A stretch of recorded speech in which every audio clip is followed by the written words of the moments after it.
All good? You all good? Okay. All right. Good evening, everyone. We're going to go ahead and call to order the May 22nd, 2025 regular board meeting. Please stand for the pledge. I pledge allegiance to the flag of the United States of America and to the republic for which it stands, one nation, under God, indivisible, with liberty and justice for all. Can we have the roll call, please? Vice President Ruffing? Here. Commissioner Ansier, absent. Commissioner Balakrishna? Here. Commissioner Jacks? Here. Commissioner Janner? Here. Commissioner Risvold? Here. Commissioner Thompson? Here. Vice President Ruffing, I've been informed that Commissioner Ansier has requested to participate remotely due to illness.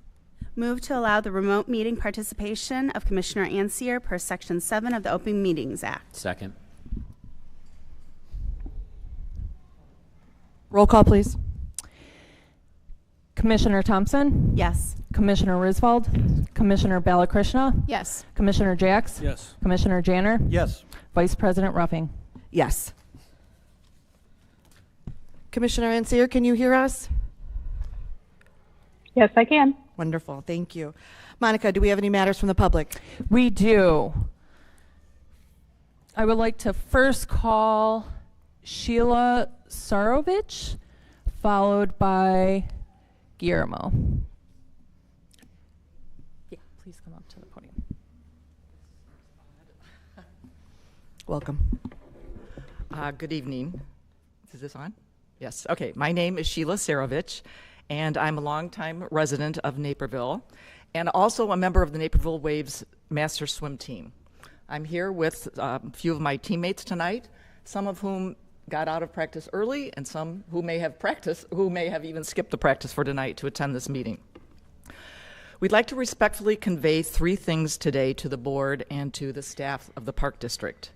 First, we want to thank you for all your work in outlining and executing a very professional strategic process to first gain community input and hopefully eventual engagement and buy-in for additional indoor recreation space, of which the indoor aquatics facilities were among the top interests.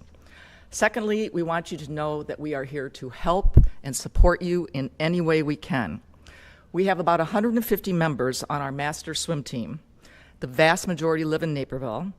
Many have children and now grandchildren who swim for various Naperville summer swim teams, age group clubs like Mavericks, and our high schools. We understand the needs of the greater swimming community, and we want to see swimming thrive in Naperville for generations to come. Finally, we ask that you please include the Naperville Waves Master Swim Team in future community stakeholder meetings or interviews. We can share with you our unique experience of being downsized to a much smaller aquatic facility after the Naperville Edward Fitness Center abruptly closed in 2023.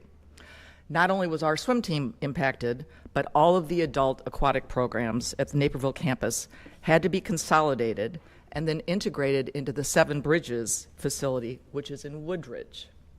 Our swim team leadership, our coaches, were integral in meeting these challenges, and we learned how to better balance the very diverse needs of adults participating in aquatics fitness programs versus adults who are very focused on fitness and competitive swimming. Plus, we have a lot of resources and data from the United States master swimming community that we would love to share with you that underscore the health benefits of year-round access to aquatic facilities for all age groups and all physical conditions. So we thank you for your time tonight. We're very eager to help the Park District achieve a mutual goal of hopefully an indoor aquatic facility, and we look forward to working together with you in the future. Thank you. Thank you so much for your comments. Next speaker, please. Guillermo, thank you.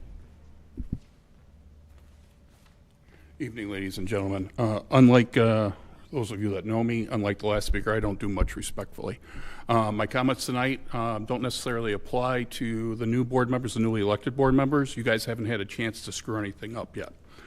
I'm here to talk about the improvements or so-called improvements that were made into Page River Park. If you're familiar with that area, it was a beautiful, wide open space that you could rent. And what we have done is taken 30 feet out from the tree line. And I understand, speaking with Brad was very informative, that tree line, trees were diseased and need to be replaced. I accept that. But we have, once again, as a park district, taken high and dry land, some of which you guys are going to fight for in developments. We did it over at Wagner Farms. There was absolutely no need to take away, at least in my mind, I didn't get a chance to measure it, 1,500 square feet of usable space from this area. The mission of the Park District is to provide recreation and park experiences that promote healthy lives, healthy minds, and a healthy community. You are not the Will County Forest Preserve. So, what I ask of you is to go and put it back. Pull the trees, move them to the other side where people don't use the open land, put the grass back, and allow the festivities to occur in that area. And I'm happy to give more of my time to the Park District than I already have. I'm happy to supervise whoever thought that was a good idea, and I'm even willing to bring my motivational cattle prod. So please, if you haven't been over there, please go take a look. You can see the work it's done and how much space was robbed from the people. I don't have a problem with trees and putting it in place where we don't necessarily use that space. Along the trail, there's a whole line of green space that you could put trees and put various things that we're not going to use. It's on a slope. You're pushing everybody closer to the trail, and there's slopes and larger trees down there, so you have really impacted the users of that space. The Park District sent out letters to folks. I live near there. I didn't apparently live close enough to get a letter, but we didn't even ask the people who rent the space. We didn't ask the people who are renting the space this year for impact. Those are the users. That's why you're there. So again, I appreciate you. Reach out to me. I'm happy to meet you out there and show you specifically what I'm talking about. And the last time this happened, I forgot the park, but it was the kids running back and forth from the tree to the rock and that. I put out there that we need to paint the area so that you guys as a board can come see what's being robbed from the people. So please take that into consideration as well. Be the check and balance to staff.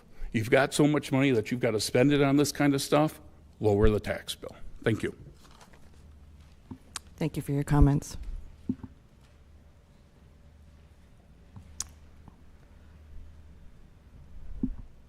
Would you like to speak on?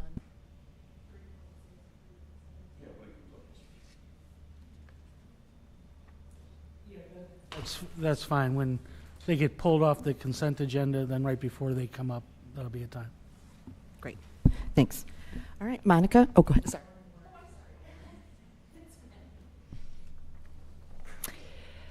I also have from Connor Yale, a student at Naperville Central High School. Good evening, commissioners. Per the indoor space needs assessment from 2024, residents have made clear they want indoor aquatics in Naperville. I've reached out to numerous local organizations involved in swimming, and there are around 4,000 children and around 100 adults involved in competitive swimming, a significant amount of our community. While Naperville has a strong competitive swimming scene, options for residents are limited for much of the year. Should a state-of-the-art aquatic center be constructed by itself, it would meet the needs for both competitive swimmers and recreational swimmers and would further help Naperville's status as one of the best places to live and raise a family. This facility must have a long course pool, and by long course I mean a 50-meter Olympic-sized pool. Building a short course 25-yard pool would be the disappointing option for residents. There are enough short course pools in the area, and there's the Fry Family YMCA for that.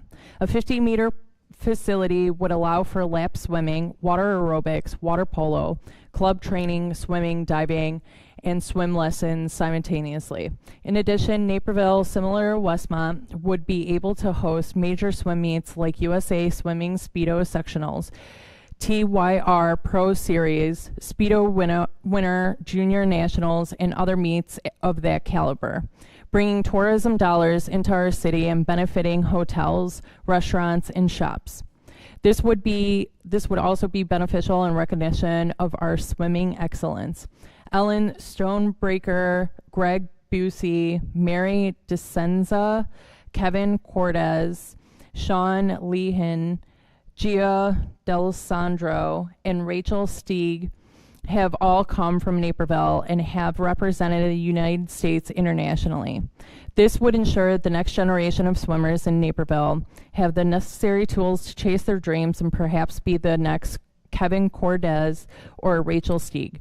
Another great value would be for the Naperville Swim Conferences, City, and Classic meets. There are thousands of youth swimmers that participate in the Naperville Swim Conference, and having this facility would ensure a gathering place and a community hub for swimmers are beneficial. And it would also serve as backdrop for childhood memories that could come out of this.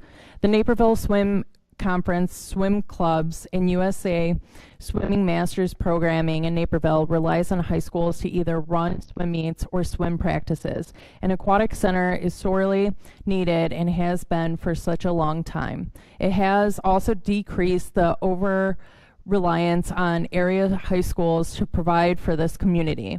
This comes at detriment of the high schools, especially by reducing their ability to perform appropriate maintenance and reduces downtime for appropriate cleaning. I urge you to think boldly. Let's build something that serves every resident, strengthens our community identity, and gives Naperville a long-lasting legacy in aquatics. Thank you. Thank you. Is that all public comment for now? Yes. Thank you. All right, would you go ahead and please read the consent agenda, Monica? Item 3.1, approve April 2025 disbursements made through the Bank of America Purchasing Card Program in the amount of $321,151.28. $3.2, approve May 8th, 2025 regular meeting minutes. 3.3, approve May 8th, 2025 executive session closed meeting minutes. 3.4, authorize the executive director to issue a purchase order to Compan Inc. in the amount of $120,000 for fitness equipment and related installation items for the Meadow Glens Fitness Stations renovation project procured through the district's membership in the Omnia Purchasing Network. 3.5, authorize the executive director to issue a purchase order to Play Illinois LLC in coordination with BCI Burke Company LLC in the amount of $148,143 for play equipment for the Meadow Glens Playground renovation project procured through the district's membership in the Sourcewell Purchasing Network. 3.6, approve the contract with Williams Architects for a lump sum fee of $62,000 for pre-design architectural professional services to assist the Naperville Park District with preparing options for the development of future indoor recreation space and completing public engagement for a potential bond referendum. 3.7, approve the agreement with Beyond Your Base for a fee of $67,000 for professional services to assist the Naperville Park District with completing public engagement and planning for a potential bond referendum. That is all.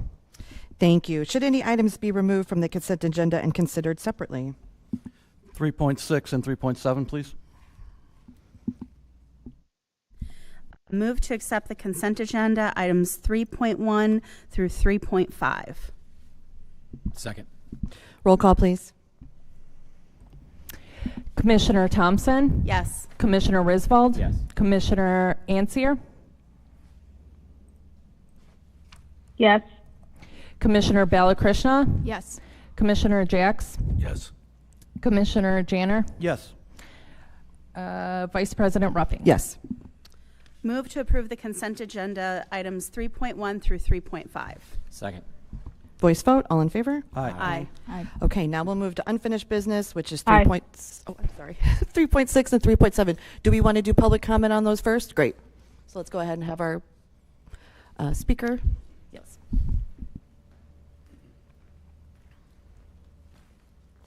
Hello again. We've been chasing this forever, right? And the reason why we're in this spot is because of staff. Many, many moons ago, some crazy commissioner suggested collapse and consume, where we could have taken all of our debt service, collapsed it, and it would have been paid off years ago. We could have done this under the debt service. Instead, we've taken on staff pet projects and issued bonds for that to maintain our bond levy at the same rate so people don't complain that their taxes go up.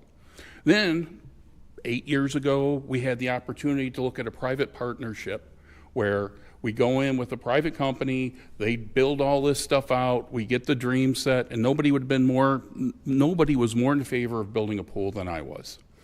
Now here we are, all this time later, we're going to waste money on a public survey that gets done how many times every 3, 4, 5 years to find out what we already know, and not go anywhere with it because of interest rates and inflation. So my ask for you is, while I appreciate the need, the swim folks are all going to be for it, I get it.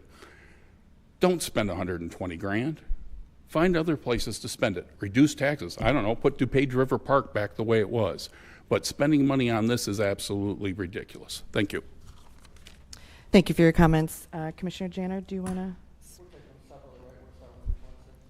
Sure. Yep. Go ahead. Is that a yes? We need to Yes. put a motion on the floor, and then you can have discussion.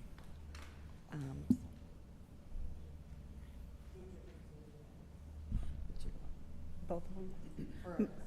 Just one at a time. Move to approve item consent. Move to approve consent agenda item 3.6. Second. Discussion. Yeah, so, certainly anytime consulting is on the agenda, especially big dollar consulting, I think it should put our antenna up as a board, as obviously it's important that we scrutinize these types of consulting engagements. So on the agenda today, between 3.6 and 3.7, obviously we're only talking about 3.6 at the moment, but we've got $129,000 in consulting. So, the first question that, I think we ask, and I certainly ask, is, is this something that our existing staff can handle? And I think the answer is largely no. There are certain elements in the scope of services that I think I do think our staff is the best in the business. I think there's some elements there that I think our marketing team can handle, or some elements there that I think our planning team can handle. But all in all, I do think that this is very specialized work, and I do think we would benefit from consulting specifically on this item. If I had to make a guess or make a bet, I would say there's a 90% likelihood we are going to be looking at the Frontier Park site for something along those lines. And I think, I don't know if others on the board agree, but I think certainly members of staff might agree that there's a 90% likelihood. So doing an investigation on, which is part of the scope here, doing an investigation on and due diligence on the Frontier Park site seems a little bit duplicative. We've already done major projects on the site. We did the band shell, we did the splash pad. Recently, we already have a lot of data on this site. So it seemed to me we're somewhat duplicating efforts to do some of the same studies where we already have this information.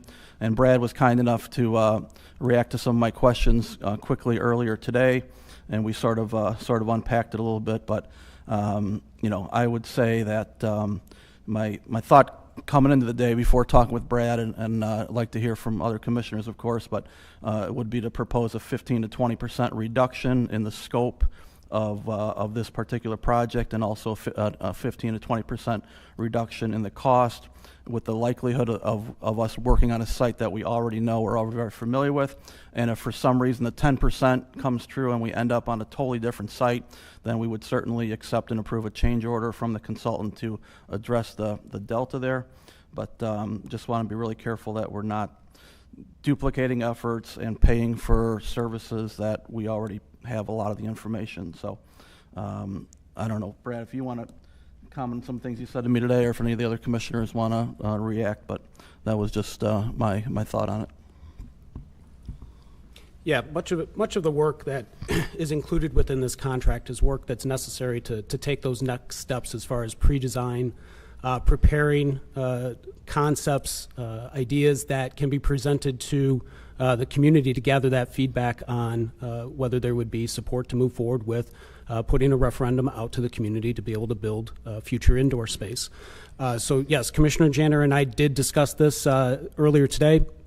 While within the scope of work, it uses the term investigate, it's really taking into consideration a lot of the information that we do have available.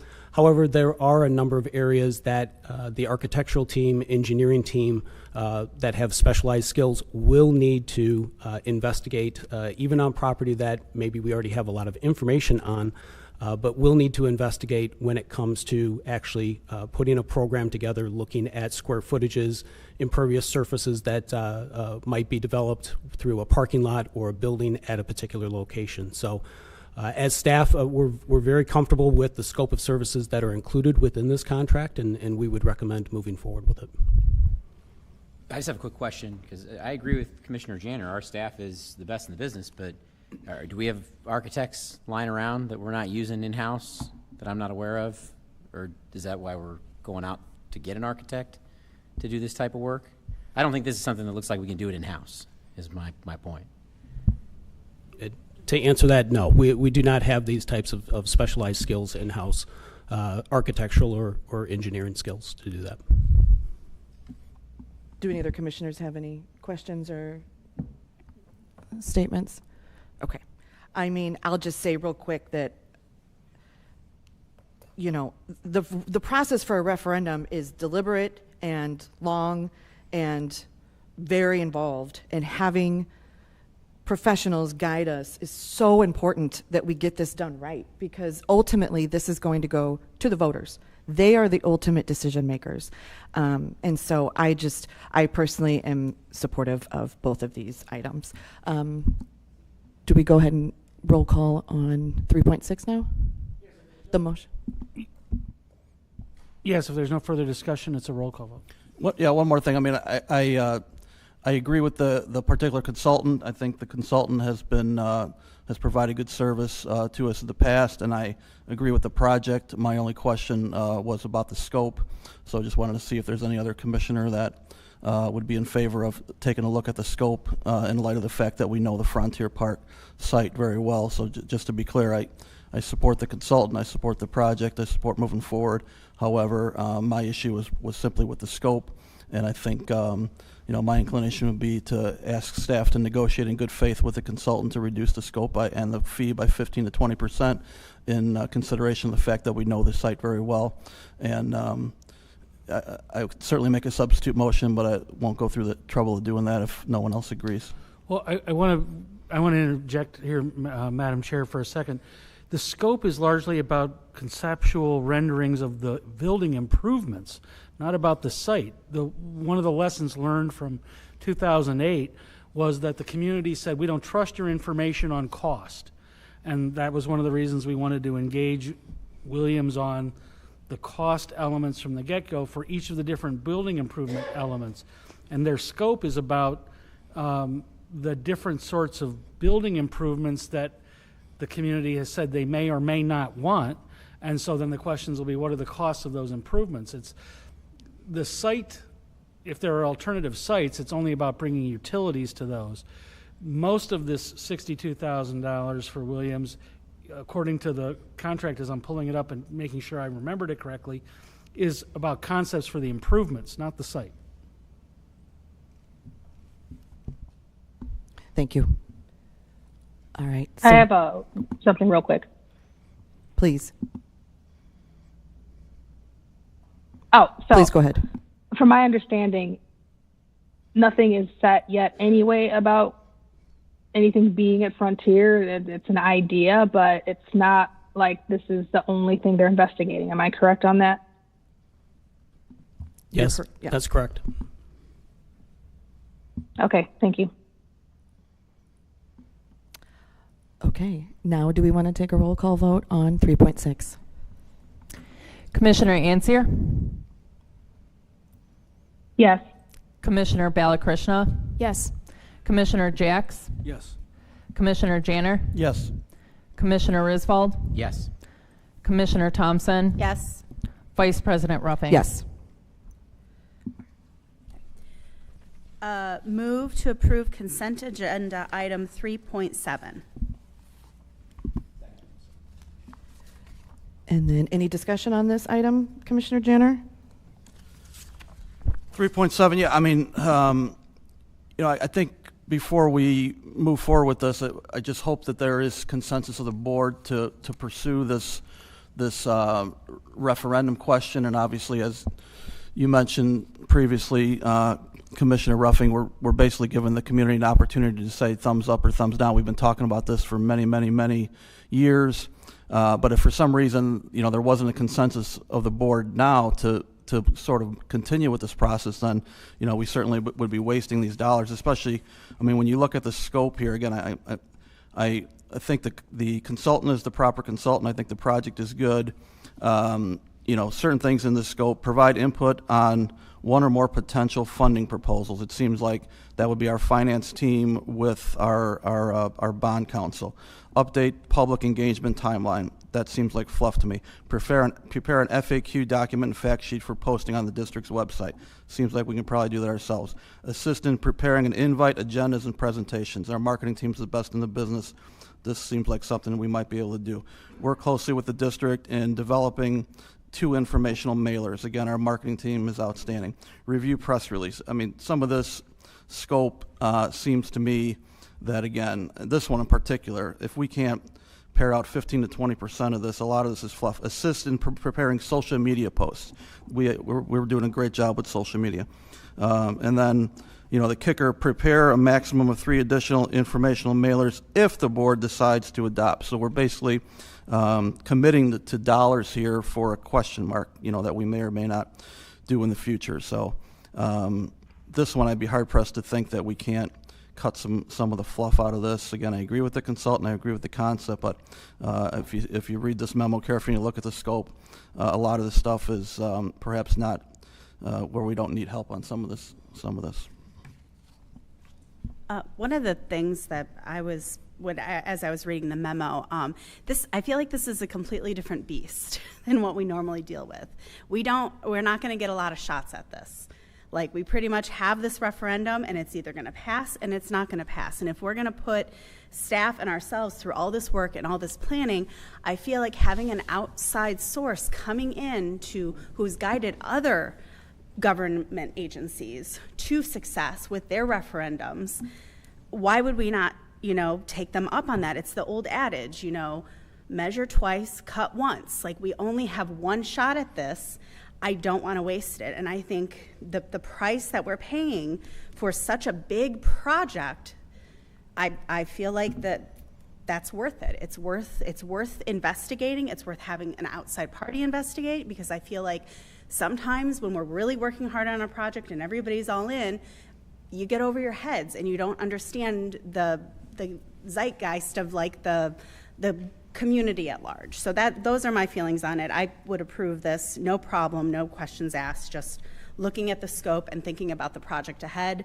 I think it's more, I think we would be biting off more than we can chew in taking this project on ourselves.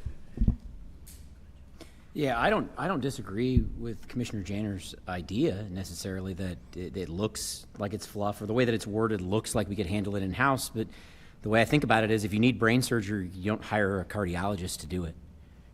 This is outside of the lanes and outside of the scope of the expertise of the people that we have. The people we have are experts in what they do, but what they do is niche. And this is also very niche, and it's also very separate and distinct from what our folks do day to day. Our folks are fantastic. They are the best of the best. And when you reduce things down to their baseline, assist in preparing a social media post, I'm sure all of us feel that we could do that. Could we do it in the manner that it needs to be done in this particular niche and do it effectively so that it achieves its ends? I don't think we can. And so I think that the best way to make sure that we do this the right way so the community gets the opportunity to decide this issue is by using expertise that we don't have. Yes, I agree with you.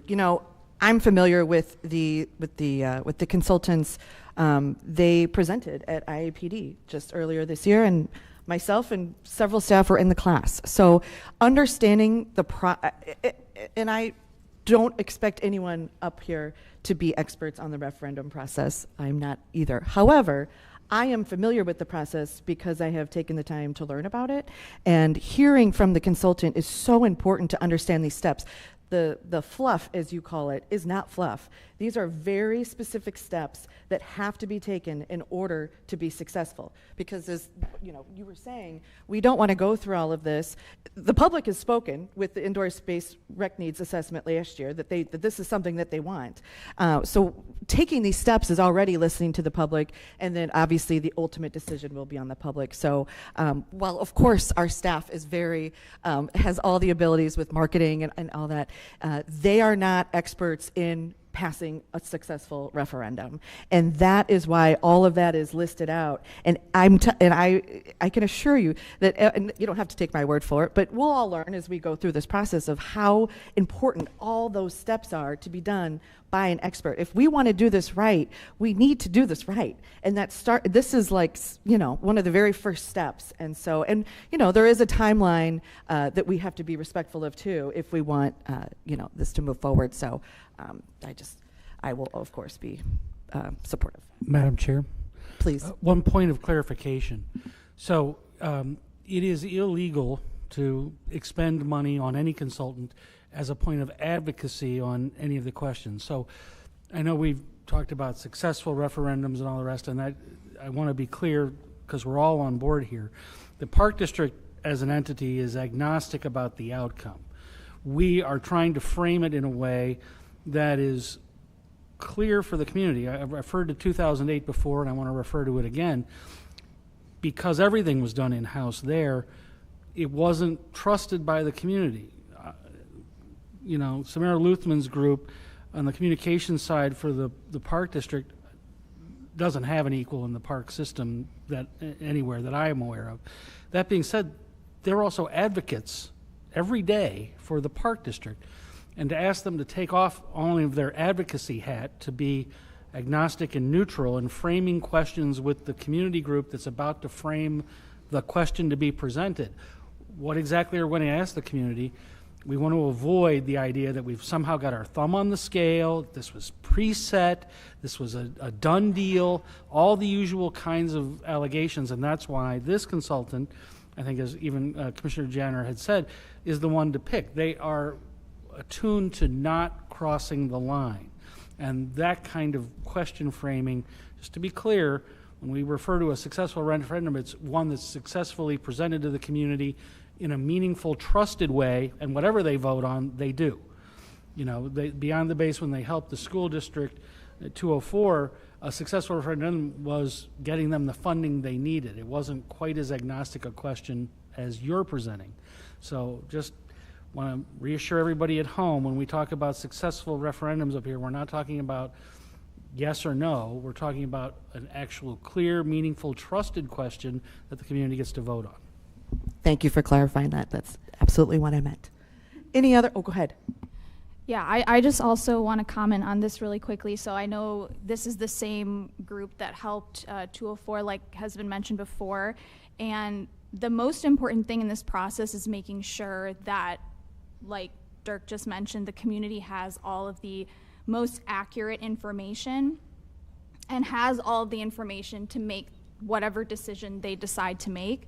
And so I do think that this, like Commissioner Ruffing mentioned before, we need to make sure we do this right. We owe that to our residents to make sure they have all of the information possible to make a decision for themselves and their family and for the community. And so I think this sets us up in the best way possible to do that.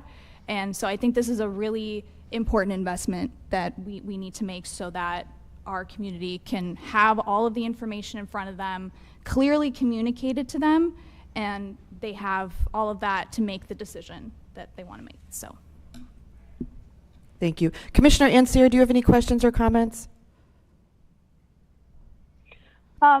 Yeah, just, again, looking at the points that Commissioner Janner was making that appear to be fluff. This list that we were shown is not an exhaustive list. This is just things that are included in their services. So I don't see it so much as fluff as it is almost like bonuses. Like they're going to do all this work that we talked about that we need, plus they can help with the social media, plus they can help with the mailers. So it's not, this is not an itemized list of you're going to pay $1,000 for the social media, et cetera. Like that's not how this reads.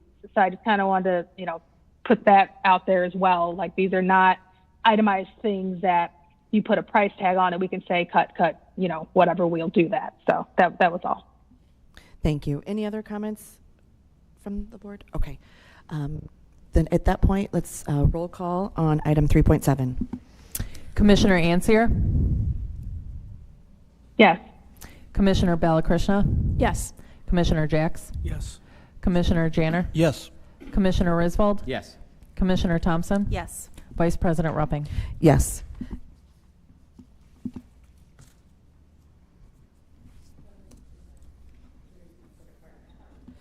Are we good, Dirk? Okay, thank you. All right, moving on to new business. We'll start with 5.1, diligent agreement.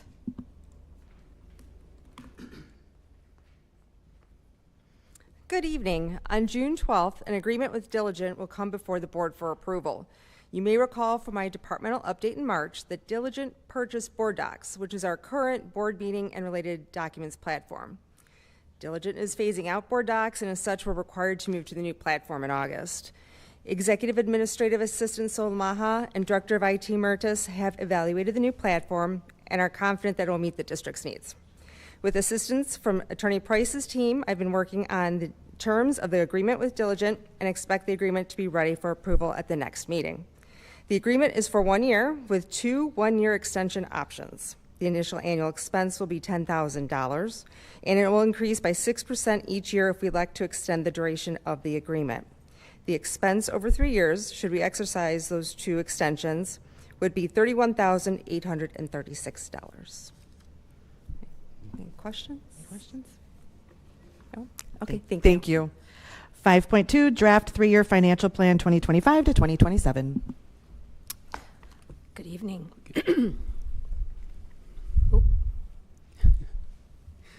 Good evening, everyone. So this evening, Director Dubiel and I would like to run through a brief overview of the draft 3-year financial plan that was included in your packets. First off, I just want to begin by thanking all the department directors, Director Dubiel, as well as Jeremy Link, all the work that went into putting together the assumptions as well as the different finances that we're going to briefly overview tonight. Next slide. So as we begin, as we look to develop the 3-year plan, we work to maintain levels of excellence in a number of areas, that being in our staffing, in the programs and events that we provide to the community, our parks, our facilities. Maintaining overall quality in everything that we do is something that is forefront with the district. Maintaining our financial stability as well as sustainability is something that we keep in mind as we're looking ahead for our year ahead and future finances, as well as ensuring that we continue to maintain the public's trust. So the focus of the 3-year plan as we look at it, one is to establish a roadmap that we work from for the next few years based on the district's master plan as well as the strategic plan. And I know that the district later this year, we will be embarking upon the update or the next strategic plan for the upcoming next 3 years. So that will be an important project that we work on.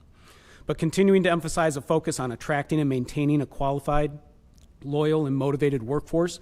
We're not able to do the things that we do or provide the programs and events to the community without our workforce and without the volunteers that assist us with doing that. Continuing to foster a district-wide culture of innovation, looking at how we can be more efficient, how we can utilize various resources to be as efficient and as innovative as possible. And then continue striving for excellence across all of our district operations to align with the expectations of our residents. And we live in a community that has very high expectations, and we work every day to attain those expectations. All right. So, when developing this plan, we start out with using the 2025 budget as a basis. Then we forecast out what 2026 and 2027 may look like based on a broad set of assumptions for our major revenue and expense categories. Our team did not dive into all the line item details. We'll be doing that during the budgeting process. But the development of this plan is kept at a very high level. And we make those assumptions based on historical trends and the information that we know right now. We identified items that shift from the 2025 budget. So there are certain projects, as you know, that we complete every few years, like updating the website. It's done about every 5 years, so that expense is not included in the 2025 budget, but it is included out there in the 2027 forecast.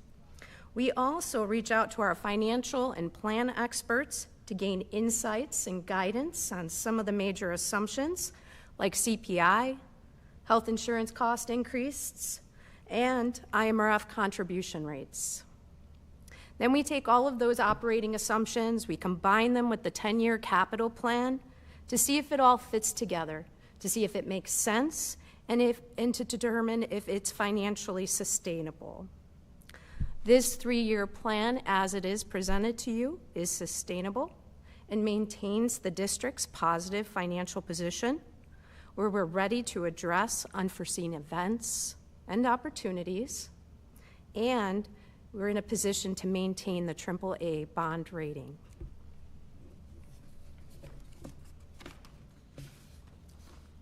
The district's major revenue sources are property tax and charges for services, and for the 2026 property tax calculation, we included a few assumptions. 2.9% CPI, which is already known. It is set at the year-over-year CPI that we experienced in December of 2024. The new construction and EAV growth assumptions, they are based on historical trends. And the property tax calculation also assumes that we are going to capture the supplemental levy to fund the debt service for the 2020 series, which was built into the model when those bonds were issued. What these assumptions result in is an increase of about $17 to the average taxpayer, a tax bill of about $443 for a household that is valued at about $489,000. Now, it's important to keep in mind when we talk about the impact to taxpayers, we have to give some magnitudes because there are so many factors that are involved in the calculating of assessed values.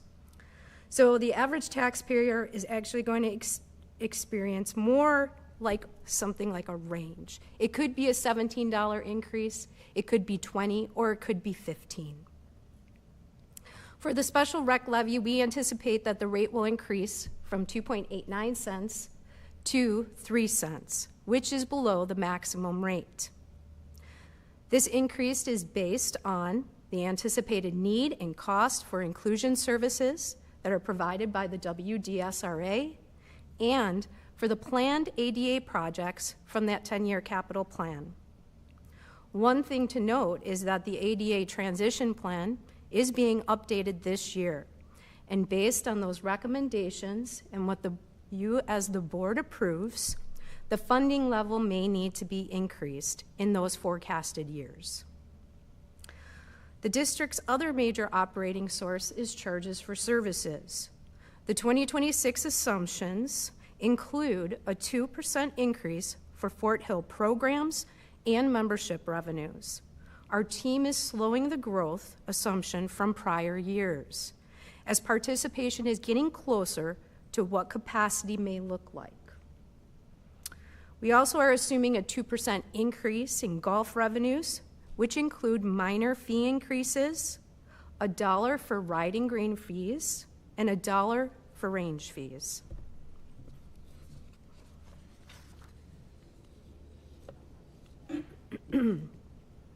On the expense side, wages and benefits are our largest expense for the district, which makes sense because we're a service-based organization. The 2026 assumptions include a compensation adjustment of up to 4% for full-time employees. It also allows for up to 4% wage increase for part-time and seasonal staff. With over 850 part-time and seasonal staff, there's a wide range of variables to consider when approaching those part-time wage increases, like longevity, performance, and work schedules. So, for example, there are many team members who will be returning for the season who've been with the district for many years. Some who will be returning will be teaching a few classes or working 1 or 2 days a week. And then we have a whole new group of new hires that are experiencing their first job. So considering this wide range of variables, an average increase of 3% has been applied to part-time wages. Health insurance costs are expected to increase, as you heard about in a prior meeting. This plan is assuming an 8.4% increase in 2026 and a 10% increase in 2027. These estimates were provided by IPBC, which is the Intergovernmental Personnel Benefit Cooperative that the district is a member of. IMRF employer pension contributions have been set at 6.9%. For commodities, equipment, fuel, and similar items, we've assumed increases from 3 to 5%. The rate of inflation has slowed from prior years, and the plan assumptions reflect that. In 2026, we also have funds included to conduct an employee engagement survey, which is completed about every 4 years. And that survey is just so very important to get feedback from our team. As we get out into 2027, there are more unknown variables. So there's more estimating involved in this year. The property tax calculation assumes a 2.6 CPI, which is an estimate provided by Tom Sawyer, our investment advisor. And when you put that into the calculation, the estimated impact to an average taxpayer is about a $16 increase, which would be a tax bill of about $459 for a household that is valued at $508,000. The special rec levy has been held at 3 cents. For charges for services in 2027, golf revenues have been increased by 2%, and the Fort Hill programs and memberships are at 5%. The 10-year anniversary for the Fort Hill Activity Center happens in 2026. So during the 2027 budget process, the team will be evaluating fees and membership pricing.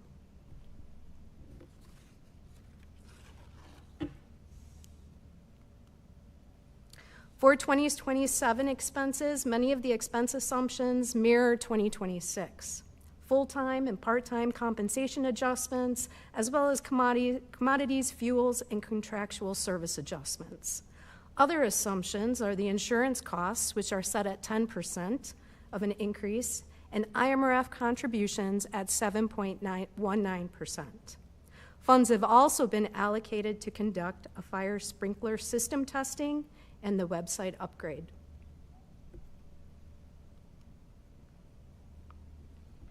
So providing high levels of service and maintenance standards to the community continues to be a district priority.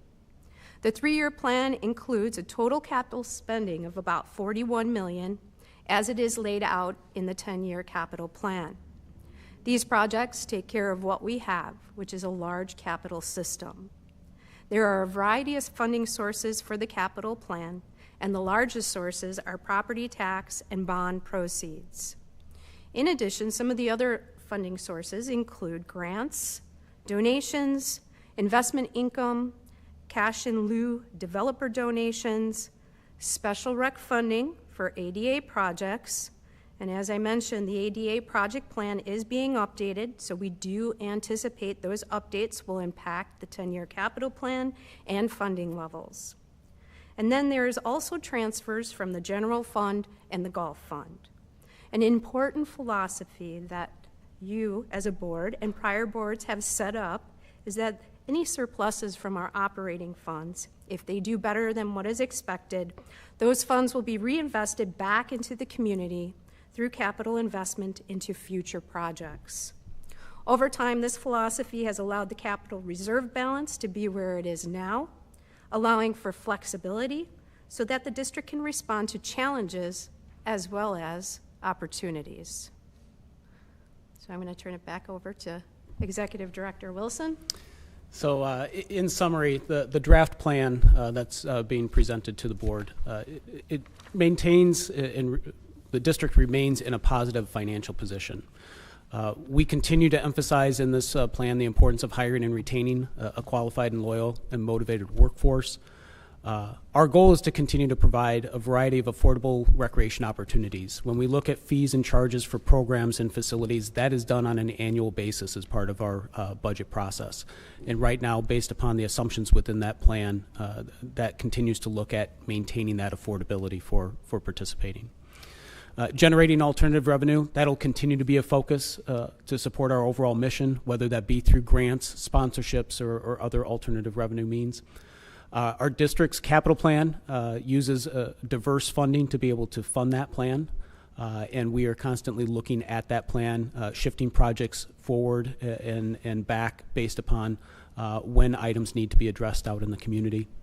And then I mentioned before, the 2026 through 2028 strategic plan will assist with guiding the district into the future, and that is slated to have those conversations and develop those goals later this year. And with that, we'll turn it over to any questions from the board. Any questions or comments from the board? I don't think so. All right, well, thank you. Thank you very much for presenting that so eloquently. You're welcome. The plan will be then at the next meeting. We will bring the plan forward for approval by the board. Great, thank you. All right. Moving on to 5.3, Centennial Beach Shallow Area Painting. So exciting. Good evening. A contract for this project is expected to be presented to the Park Board for approval in June. The scope of work includes cleaning, surface preparation, and painting of the floor, walls, and pillars in the shallow area of Centennial Beach. Pending contract approval, work will occur in the fall after the 2025 beach season. Just as a little bit of update, we last painted this portion of Centennial Beach in 2018. It's about 6 years. Every 5 to 7 years we try to paint it, so we're right on track. Any questions? Great, thank you. Let me guess you next. 5.4, district-wide concrete improvements. Yes. Contract for this project is anticipated to also be presented to the Park Board for approval in June. Scope of work of the concrete improvements includes removals, concrete flatwork, and landscape restoration at multiple sites throughout the district, including Sportsman's Park, Seeger Park, and Spring Hill Greenway. Work to be performed throughout the various sites include new walkways, sidewalk replacement, and pedestrian bridge approach slabs. Pending contract approval, the project work is slated to commence in summer with the goal to reach substantial completion by fall. Great. 5.5, DuPage River Sports Complex Trail and Walkway Repaving. A contract for this project is also anticipated to be presented to the Park Board for approval in June, so it's going to be a busy June. The scope of work consists of asphalt mill overlay, full-depth asphalt replacement in some segments, downspout burial, fencing repair, and landscape restoration along the central trail and the walkway at the DuPage River Sports Complex. Full-depth replacements are recommended to improve segments of the trail that exceed cross-slope requirements per the 2025 ADA Transition Plan update. The Park District installed this portion of trail in 2010 and is due for new surface course of asphalt this time. Staff will review and consider bid pricing for the additional ADA-related improvements outside of the original project scope of work and budget, and possibly identify funding sources if needed. Pending contract approval, the project work is slated to commence in the summer with the goal to reach substantial completion this fall. Great. 5.6, Frontier Sports Complex Central Parking Lot Renovation Phase 1. A contract for this Phase 1 is expected to be presented to the Park Board for approval in June. The scope of work includes full replacement of the asphalt pavement of the central parking lot at Frontier Sports Complex, as well as selective curb and gutter replacement, sidewalk replacement, striping, drainage structure adjustment, and ADA improvements. Pending contract approval, work will occur during the month of August.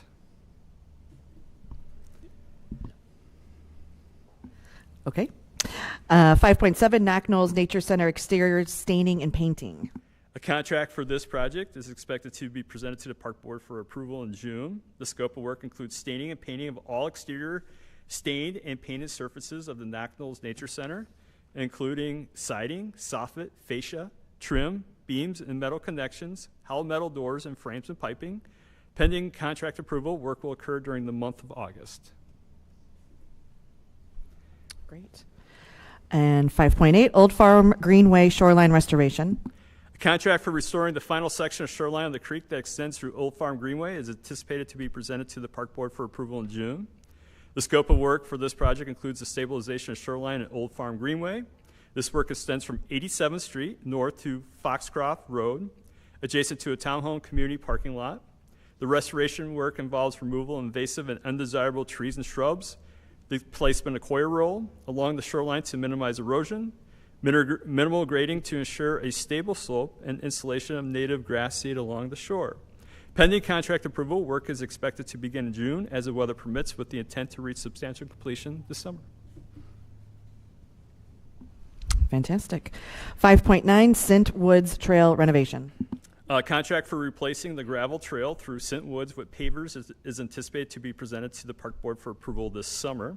The scope of work for this project includes removal of the existing granite stone trail, installation of concrete curves, pavers similar to the Naperville Riverwalk pathway. This section of granite path continually erodes into the pond and surrounding natural areas. Stabilizing the trail will reduce maintenance, improve drainage, and create a more stable surface for patrons when enjoying the area. The trail is approximately 430 linear feet long. Pending contract approval, work is expected to begin in the summer as the weather permits, with the intent to reach substantial completion this fall. Thank you very much. All right, thank Appreciate it. All right, up next, 5.10, declaration of surplus. Good evening. District staff have identified several items as no longer needed for Park District purposes, and we anticipate providing a declaration of surplus property ordinance for approval at the June 12th, 2025 meeting of the board. This declaration represents the second of 4 surplus declarations that we plan to present quarterly in 2025. At this time, a detailed list of these items supplied by multiple departments is still being finalized and will be provided in an upcoming weekly packet. As is our normal practice, once the declaration is approved, each item will be sold, recycled, traded in, or disposed of. Any questions? Great. Thank you so much. And then finally, 5.11, appointment of Marissa Kula as interim board secretary. Do we discuss that? So there's a motion with that one to move to appoint. Yeah. Move to appoint Marissa Kula as the interim board secretary. Second. Is this a roll call? And Vice President Ruffin, if I could just say something real quick. Tonight is Monica's last meeting as board secretary with the Naperville Park District. She's moving on to the village of North Aurora, and just wanted to say thank you for all of your work with the district, and we really wish you the best of luck. Thank you.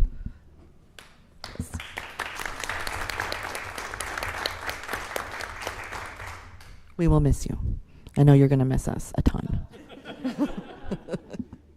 Okay, is this a roll call or a voice vote?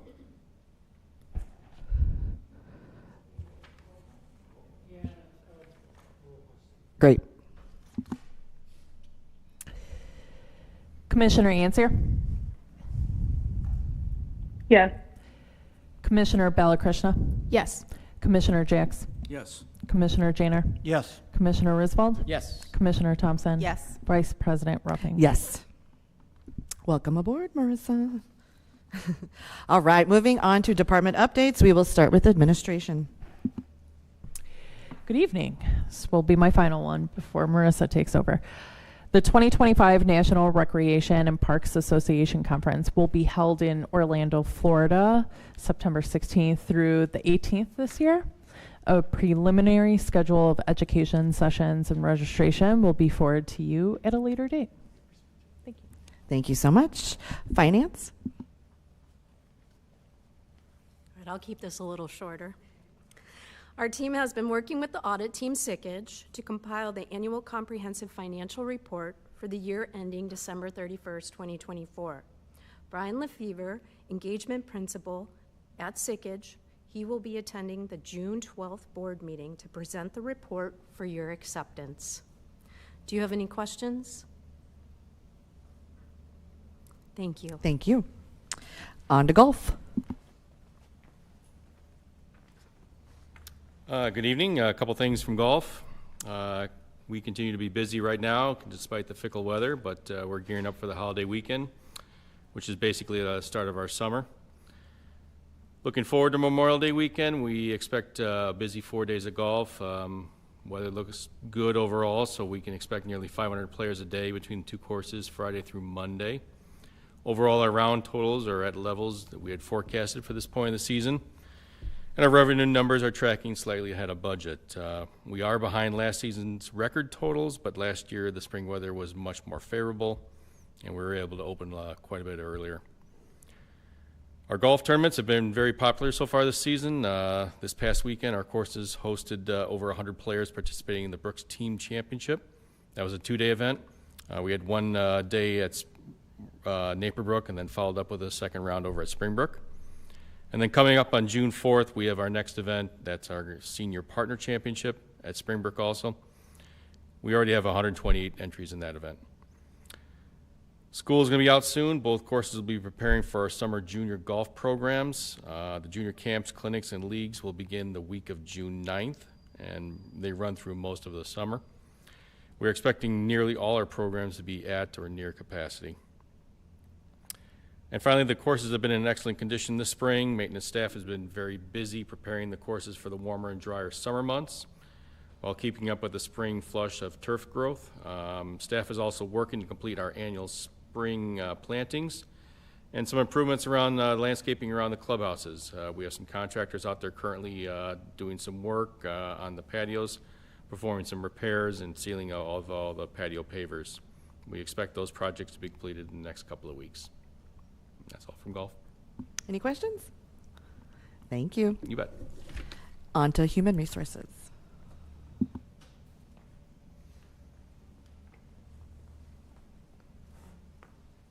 Good evening. As you've already heard, the Human Resources Department is undergoing some staffing changes. Monica Solamaha is leaving the district for a new position, and Marissa Kula will assume the role of Executive Administrative Assistant effective June 2nd. Marissa has done a phenomenal job as our talent specialist over the last 2 years. In that role, she's streamlined processes and procedures, implemented new processes, and provided excellent customer service to new hires and hiring supervisors across the district. Prior to joining the HR team, Marissa was a member of the district's customer service team. I stole her. This transition has provided the opportunity to assess the workload across the HR department. Marissa will retain some of her HR duties in the new role, and the district is recruiting for an HR specialist, which has been posted on our website. In other news, in 2026, the Naperville Park District will seek CAPRA reaccreditation. We will be assessed on the 2019 standards, of which there's 154. Beginning in 2027, agencies will be evaluated on a new set of 68 standards. 37 are fundamental, so you have to hit all of those. The new standards will include a scoring rubric as well.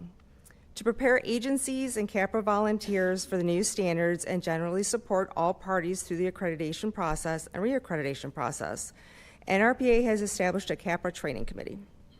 I was selected to participate on the committee and serve as the committee secretary. I look forward to having input into the CAPRA process on the front end and representing the Naperville Park District on the national level. That's great.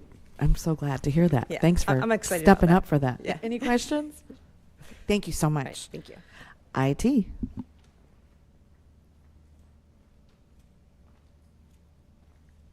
Good evening. We'll keep it real short from IT today. A lot of our focus has been just preparing for summer, getting tech back in place around the beach and for paddle boats, getting all the summer seasonal hires that have technology needs all set up, and we're ready to go. Also, we've been working on some network upgrades. Just yesterday, we deployed the new firewalls that are replacing what we've had in place for about the last 4 or 5 years. It's a significant network architecture change that'll add to more security, more speed capabilities, and kind of phase 1 to a lot of just re-architecture of the perimeter of our network. Also, last week, we had partners from SmartWave Technologies out working with our team to help in deployment of new Wi-Fi equipment across several facilities and to scope out some of what's needed for some of the sites that we haven't gotten to yet. So, any questions? Great, Thank you. Marketing.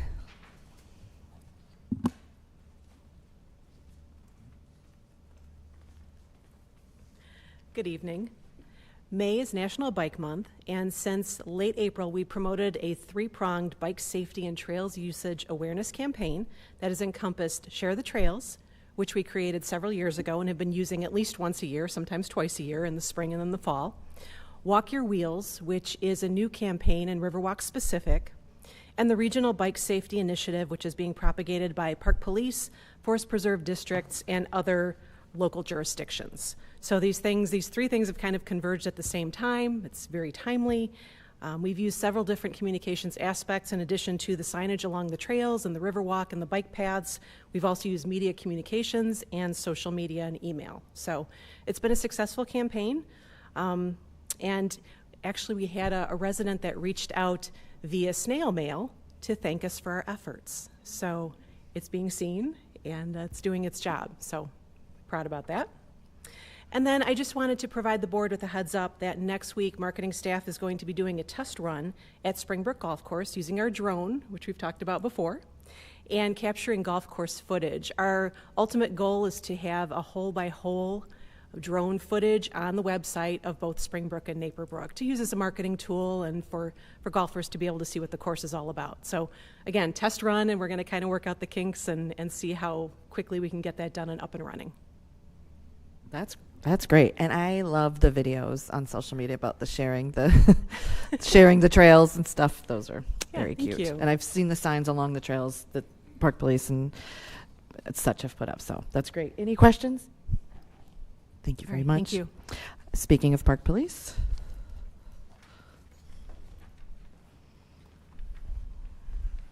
Good evening. On the law enforcement front, we recently hired a recently retired DuPage County deputy with 25 years experience. He's currently completing his HR training and is slated to join us in the field in about a week with the goal of getting him out on his own by the middle of June. Our 9 PSOs, Park Service officers, have all been trained and they begin their patrols this Saturday. The next teen takeover is already rumored to be taking place in a couple weeks at Centennial Beach, like we were told they were going to take place last year. So we will be working closely with the Naperville Police to manage it if anything comes to fruition. And lastly, we're continuing our bike safety initiative throughout the month of May with surrounding Park District and Forest Preserve Police Departments. Thank you for all your work on that. Yep. Any other questions? Thank you. On to Parks. A couple of quick updates from Parks. Staff recently removed spring tulips from the Riverwalk. In collaboration with the city, these bulbs will be donated to the Downtown Naperville Alliance for their annual free tulip bulb pickup event. The district has participated in this community event for the past 5 years. Once removed, the tulips are dried and stored in crates until the city collects them for distribution.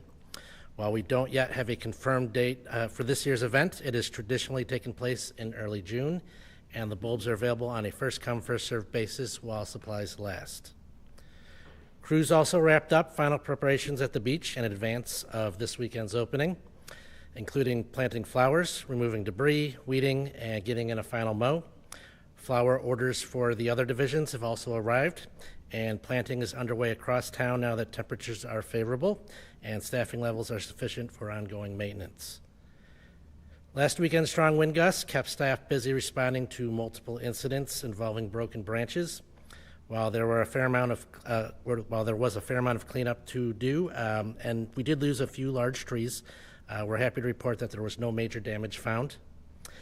And we were excited to welcome back many of our summer seasonal staff last week, who arrived just in time to assist with mowing, weeding, field preps, and mulching activities. Unfortunately, the Parks Department had 3 full-time vacancies to fill this past month and a handful of other part-time openings still to fill. While with the spring workload in full swing, the contributions of our part-time staff and dedicated volunteers are more important than ever. We had a number of volunteer projects take place this week, so definitely want to give those groups a shout out. We're incredibly grateful for their contributions and continued hard work. Any questions? Thank you so much. Thank you. All right, on to planning and development. Thank you. In addition to the planning division projects described earlier, I wanted to share the key tasks being handled for the trades and custodial divisions for the month of May. For the trades division, they're focusing on the finalizing startup of splash pads at 95th Street Community Plaza, Wolf's Crossing Community Park, including shade, sail, installation. Finalizing preseason maintenance tasks associated with Centennial Beach Bathhouse and Centennial Grill. Maintaining water chemistry for Centennial Beach, which started in mid-May. Putting final touches on tournament scoreboard and hole number 1 starter shed at Springbrook Golf Course. Performing rebuilds and replacements of RPZs, otherwise known as backflow preventers, based on the results of inspections and testing done in April. Resuming tuck pointing of the masonry work around the Alfred Rubin Riverwalk Community Center. Installing park ID sign replacements that were fabricated over the winter. Additionally, staff will begin the park ID and park entry sign condition assessments and repaint and repair as needed with the assistance of seasonal staff. Start engineered wood fiber replenishment at playgrounds with the assistance of seasonal staff. And perform pond aerator, bubbler installation startup in sites throughout the district. The custodial division is focusing on performing deep cleaning of the Fort Hill Activity Center and Fitness Center, the paddle boat quarry rental building, and Centennial Beach and Centennial Grill, as well as will begin daily cleaning of the Centennial Beach Bathhouse, the Centennial Grill, and the paddle boat quarry. That's it. Thank you. That's all. Thank you. And then finally, recreation. Good evening. I am going to continue the theme, Centennial Beach. So Saturday kicks off the opening day at Centennial Beach. Unfortunately, these unseasonably cool temperatures this past week have really created some challenges, especially for our lifeguard training, as we have not been able to get into Centennial Beach water. As a result, the far side may remain closed during the weekend while we continue training. As of today, we have 22 guards who are fully checked off and ready to guard. We hope to have another 18 checked off by Sunday, and then another 13 still pending into the following week. We hope to retain at the end 53 lifeguards. These cool temperatures are also slowing down our membership sales. To date, we are 19% down in membership sales compared to the same time last year. However, we know that if the weather warms up, we will catch up quickly. Summer program registration is in progress. Participation numbers are tracking lower than last year. Some areas with lower numbers include athletic camps, martial arts, swim lessons, tennis, and tech classes. Many of our half-day camps and full-day camps are on target to hit expectations. Staff are working closely with the marketing department, and we're going to monitor closely. Dance recital next weekend on Friday, May 30th at 6:30 p.m. The district's Elan Dance Company will be performing a free show at North Central College's Pfeiffer Hall. The company is comprised of 56 dancers ranging in age from 6 to 18 years. In all, 14 routines will be performed, and everyone is welcome to come enjoy. The district's annual dance recital is also set for the same weekend on Sunday, June 1st. All year, the dance instructors have been preparing dancers from 50 different dance classes for their annual performance. 400 students will have the opportunity to perform for their family and friends on the stage. Tickets are required for this event. And as you all know, volunteers are an integral part of the district, and many programs and activities would not be possible without their support. Since January, we have onboarded 773 volunteers for the spring and summer season, many of which are coaches for our athletic program. And finally, Kite Fly. Staff are in the final phase of preparations for the annual Kite Fly event, which takes place on Sunday, June 1st from noon until 4. This event is run in collaboration with Kids Matter. As always, kites are the highlight of the event, but this year we have 2 new entertainers. The Naperville Municipal Band, Big Band, will feature jazz music, and the Prairie Sky Quintet will entertain us with their woodwind ensemble. Kids Matter has been working hard to bring games from around the world. This year, 18 countries will be represented in the games area. So come out and enjoy. Any questions? That's exciting. I don't want to speak for the ladies in the audience, but I know you were thinking if we have that massive swimming pool, we can do the lifeguard training indoors in any temperature. I know they were thinking it. Any other questions or comments? Great. Thank you so much. Okay. We're fingers crossed for warm weather. Yeah, so true. Thank you. Okay, seeing no need to move into executive session, we're going to move to item number 10. Move to approve Resolution 2506, finding that cause exists to maintain the written and oral approved executive session minutes listed on Schedule A as confidential and not be released at 7:45 p.m. Second. Roll call, please. Commissioner Thompson? Yes. Commissioner Risvold? Yes. Commissioner Ansier? Yes. Commissioner Balakrishna? Yes. Commissioner Jacks? Yes. Commissioner Janner? Yes. Vice President Ruffing? Yes. Okay, our next regular meeting of the Board of Park Commissioners is scheduled for June 12th, 2025 at 7 p.m. here at Fort Hill Activity Center. Move to adjourn the May 22nd, 2025 regular meeting at 7:45 p.m. Second. All in favor? Aye. Aye. Thank you, everyone. Hi. Bye, Monica.